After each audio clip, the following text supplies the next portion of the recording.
Assalamu alaikum students. Today we are going to start exercise 12.2. Exercise 12.2 में हमने deal करना है solution of triangle से. Solution of a triangle हमारे पास क्या होता है? A process to find unknown elements of a triangle is called solution of triangle. एक ट्राइंगल में हमारे पास टोटल 6 एलिमेंट्स होते हैं, 3 एंगल्स एंड 3 साइड्स. इनमें से कुछ हमें गिवन होंगे और कुछ हमने फाइंड करने होंगे. ठीक है, तो इसमें से जो हमारे पास प्रोसेस होगा इन अननोन्स को फाइंड करने का, उसे हम क्या कहेंगे? Solution of triangle. इस चैप्टर में हमने बेसिकली सॉल्यूशन ऑफ ट्राइंगल से डील करना है और हम यहाँ पे 2 टाइप्स जो हैं मेन ट्राइंगल की, उनसे डील करने जा रहे हैं. फर्स्ट टाइप हमारे पास है ट्राइंगल की राइट ट्राइंगल. आप जानते हैं कि राइट ट्राइंगल ऐसी ट्राइंगल होती है जिसमें एक एंगल 90 डिग्री का होता है, और सेकंड है ऑब्लिक ट्राइंगल. ऑब्लिक ट्राइंगल ऐसी होती है जिसमें हमारे पास कोई भी एंगल 90 डिग्री का नहीं होता. इन दोनों ट्राइंगल्स को सॉल्व करने के हमारे पास इस चैप्टर में डिफरेंट टेक्निक्स हैं. ठीक है, तो फर्स्ट ऑफ ऑल हम आज जो है राइट ट्राइंगल को किस तरह सॉल्व करते हैं वो सीखने जा रहे हैं. तो राइट ट्राइंगल को सॉल्व करने के हमारे पास 2 केसेस हैं. आइए देखते हैं कि वो हमारे पास 2 केसेस क्या हैं. जी, तो इसमें फर्स्ट केस हमारे पास है one measures of 2 sides are given. ठीक है, हमें ट्रायंगल गिवन होगी जिसकी 2 साइड्स हमें गिवन होंगी और बाकी जो अननोन्स हैं वो हमने फाइंड आउट करने होंगे. बेसिकली हमें यहाँ पे एक एंगल भी गिवन होगा. ठीक है, और वो लाजमी गिवन होगा. आप जानते हैं कि राइट ट्रायंगल में एक एंगल क्या होता है? 90 डिग्री का होता है. तो इसका मतलब हमें क्या पता होगा? 2 साइड्स पता होंगी और एक एंगल पता होगा. ठीक है, और हमने एक साइड और बाकी जो 2 एंगल्स हैं वो फाइंड आउट करने हैं. और second case when measures of 1 side and 1 angle are given. जब हमारे पास एक साइड और एक एंगल गिवन होगा, ठीक है, और हमारे पास एक एंगल जो होगा वो मस्त 90 का होगा. मतलब हमें 2 एंगल्स गिवन होंगे और 1 साइड गिवन होगी, और बाकी हमने 2 साइड्स और 1 एंगल फाइंड आउट करना है. तो आइए देखते हैं इन दोनों केसेस को हम किस तरह यूज़ कर सकते हैं. तो क्वेश्चन नंबर 1 में हमारे पास ये दोनों टाइप्स के क्वेश्चन हैं. तो देखते हैं कि इन दोनों टाइप्स को हम किस तरह डील कर सकते हैं. जी, question number 1, find the unknown angles and sides of the following triangles. इसमें हमें ट्राइंगल्स मुख्तलिफ़ किस्म की गिवन है, पार्ट नंबर 1 में है, और हम इनके जो वाकई अननोन्स हैं वो हमने फाइंड आउट करने हैं. ये हमारे पास क्वेश्चन नंबर 1 है. तो हमारे पास जो पार्ट 1 और पार्ट 2 हैं इसमें हमें एक साइड और एक एंगल गिवन है. मतलब कि हम केस नंबर 2 से डील करने जा रहे हैं. तो फर्स्ट ऑफ ऑल इस ट्राइंगल के जो पॉइंट्स हैं, वर्टिसेस हैं, उनको नेम देते हैं. ठीक है, इस पॉइंट को मैं ए का नेम दे देता हूँ, इसको बी का और इसको सी का. एंटी क्लॉकवाइज डायरेक्शन में मैंने इनको नेम दे दिए हैं ए बी सी. ए के साथ जो एंगल होगा उसको मैं अल्फ़ा कहूँगा.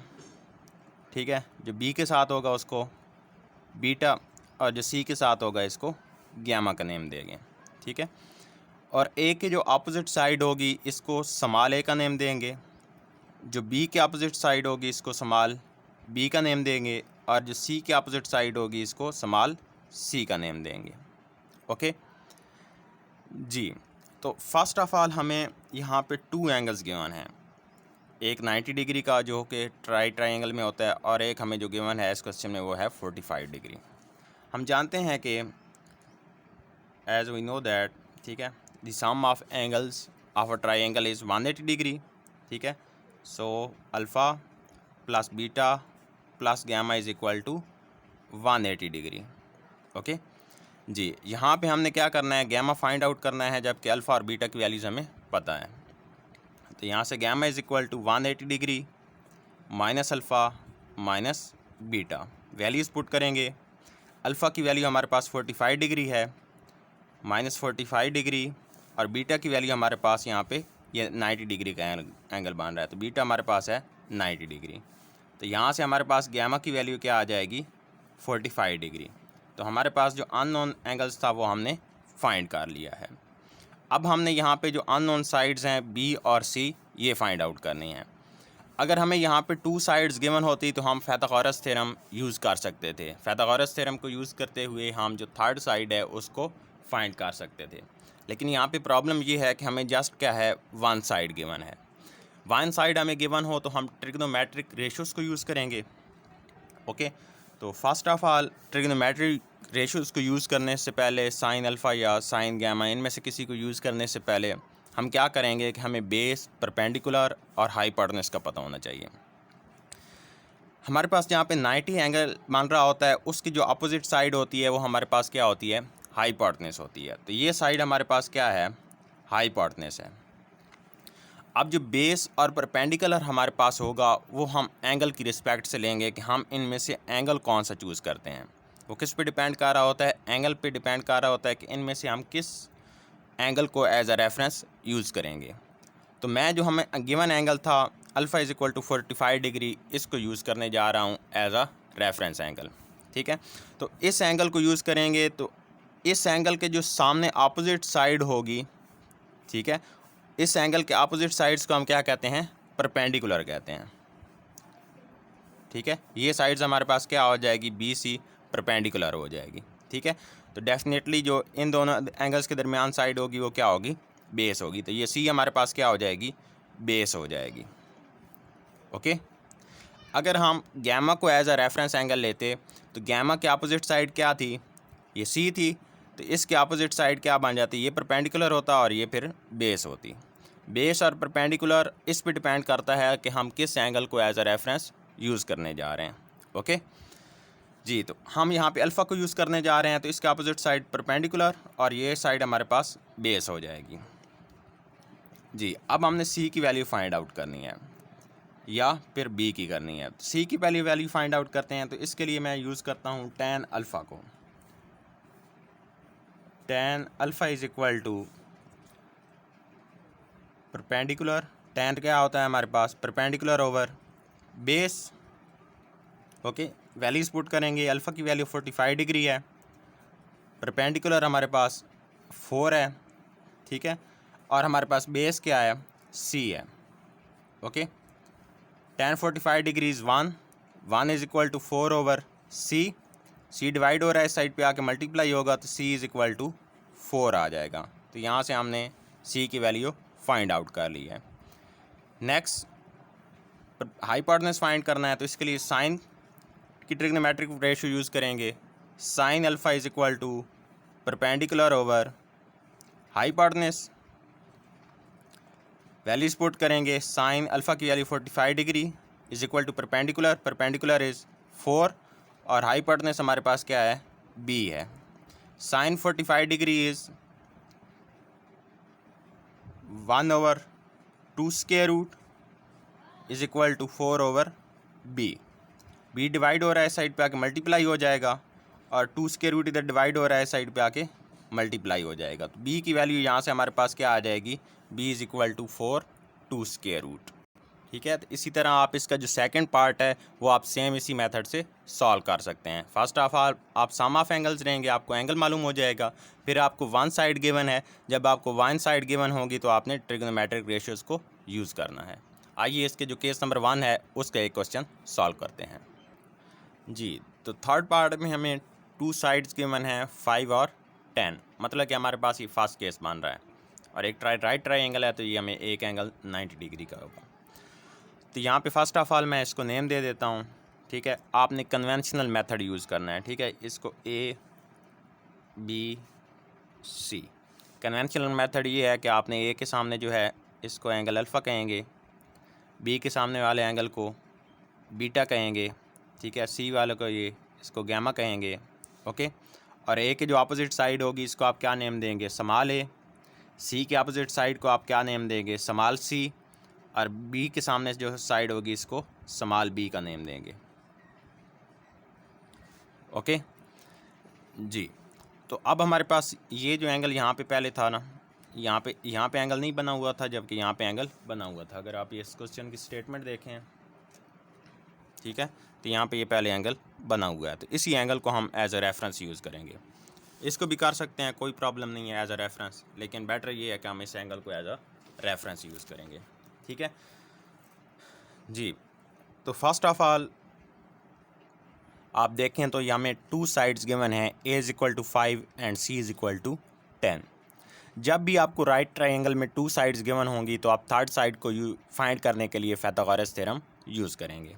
ओके, तो यहाँ पे बाई पाइथागोरस थ्योरम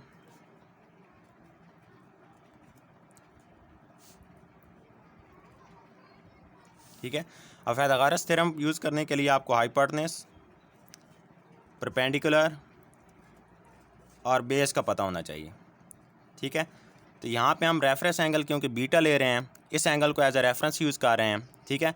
तो इसके जो सामने अपोजिट साइड होती है वो हमारे पास क्या होती है, परपेंडिकुलर होती है। तो ये हमारे पास परपेंडिकुलर हो जाएगा। और एंगल 90 के अपोजिट साइड जो होती है वो हमारे पास क्या होता है, हाइपोटेनस होता है। तो ये साइड हमारे पास हाइपोटेनस हो जाएगी। तो ये साइड जो होगी हमारे पास रह जाएगी, ये क्या होगी, बेस होगी। ठीक है। तो हमने हाइपोटेनस, परपेंडिकुलर और बेस फाइंड आउट कर लिया। ये बात याद रखनी है आपने कि 90 के सामने हाइपोटेनस और जब हमारे पास रेफरेंस एंगल है उसके सामने वाली साइड क्या होगी, परपेंडिकुलर होगी। तो आइए इसमें वैल्यूज़ पुट करते हैं और इसको सॉल्व करते हैं। जी, इसको हमने वैल्यूज़ पुट करके सॉल्व किया है तो हमारे पास b की वैल्यू 5/3 आ गई है। ठीक है। तो अब हमें तीनों जो अननोन्स हैं उनकी वैल्यू हमने फाइंड आउट कर ली हैं। अब हमने एंगल्स की वैल्यू फाइंड आउट करनी है। हमें जस्ट वन एंगल गिवन है, gamma is equal to 90 degree, जबकि अल्फ़ा और बीटा जो है ये हमने फाइंड आउट करने हैं। ठीक है। तो यहाँ पे हम alpha plus beta plus gamma is equal to 180 degree वाली टेक्निक यूज़ नहीं कर सकते। वो टेक्निक हम वहाँ पे यूज़ कर सकते हैं जहाँ पे हमें कम से कम 2 एंगल गिवन हो और वहाँ से हम तीसरा एंगल फाइंड आउट कर सकते हैं। तो यहाँ पे हम यूज़ करने जा रहे हैं ट्रिग्नोमेट्रिक रेशियोज़ वाली जो हमारे पास टेक्निक है। ठीक है। तो इसके लिए आपने सबसे पहले जो आप रेफरेंस एंगल ले रहे हैं उसको आपने यूज़ करना है। तो यहाँ पे मैं बीटा को यूज़ करूँगा और जो हमारे पास इनमें बीटा को पहले फाइंड आउट करूँगा। ठीक है। तो यहाँ पे मैं यूज़ कर लेता हूँ कॉस बीटा को। Cos beta is equal to, cos आपके पास क्या होता है, बेस ओवर हाइपोटेनस। बेस यहाँ पे हमारे पास क्या है, 5 है, और आपके पास जो हाइपोटेनस है वो 10 है। ठीक है। तो ये आपके पास क्या आ जाएगा, 1/2। यहाँ पे आप beta is equal to cos inverse 1/2 लेंगे। ठीक है। तो ये आपके पास आई थिंक 60 डिग्री आएगा। Cos inverse 1/2 is 60 degree. ठीक है। तो यहाँ से हमारे पास बीटा की वैल्यू क्या आ गई है, 60 डिग्री आ गई है। ओके। अब हमें यहाँ पे 2 एंगल्स नोन हैं तो हम alpha plus beta plus gamma वाली टेक्निक यूज़ कर सकते हैं। ठीक है। Since alpha plus beta plus gamma is equal to 180 degree. Okay. Alpha हमने फाइंड आउट करना है तो alpha is equal to 180 degree minus beta minus gamma, values put करेंगे। 180 degree is equal to minus beta, beta 60 degree minus gamma, gamma is equal to 90 degree. ठीक है।